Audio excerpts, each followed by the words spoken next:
नीति आयोग की बैठक में पीएम मोदी ने 2047 तक विकसित भारत के लिए सभी राज्यों से समर्थन देने का आह्वान किया है। पीएम ने कहा है कि विकसित देश हर भारतीय की महत्वाकांक्षा है। दिल्ली की बैठक पर यह रिपोर्ट देखिए। प्रधानमंत्री मोदी की अध्यक्षता में नीति आयोग की गवर्निंग काउंसिल की बैठक में ज्यादातर मुख्यमंत्रियों ने हिस्सा लिया। इंडिया गठबंधन के कुछ मुख्यमंत्रियों ने इस बैठक से अपने आप को अलग कर लिया। बंगाल की मुख्यमंत्री ममता बनर्जी बैठक में पहुंची तो जरूर, लेकिन भेदभाव का आरोप लगाते हुए बीच में ही बैठक छोड़कर बाहर निकल आई। ममता ने कहा कि उन्हें सिर्फ 5 मिनट तक बोलने दिया गया। उन्होंने माइक बंद करने का भी आरोप लगाया। हालांकि सरकार ने इस आरोप को गलत बताया है।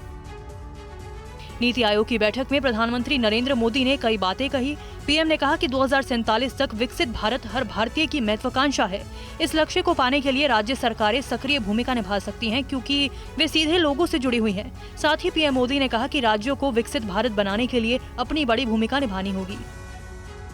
नीति आयोग में गैर बीजेपी शासित राज्यों के कई मुख्यमंत्रियों के नहीं जाने पर शिवसेना उद्धव गुट के नेता संजय राउत ने कहा है कि नीति आयोग देश के विकास में एक समान नजरिया नहीं रखता।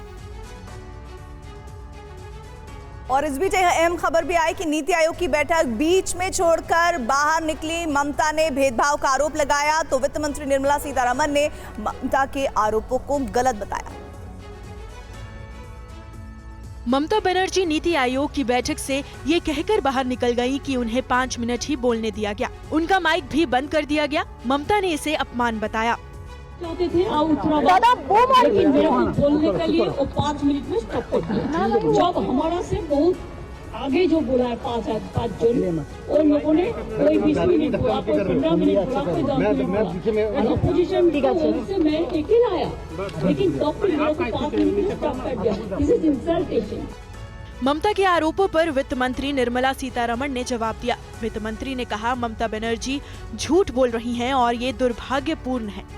उन्होंने कहा कि बैठक से निकलने के लिए ममता बनर्जी ने माइक बंद करने का बहाना बनाया।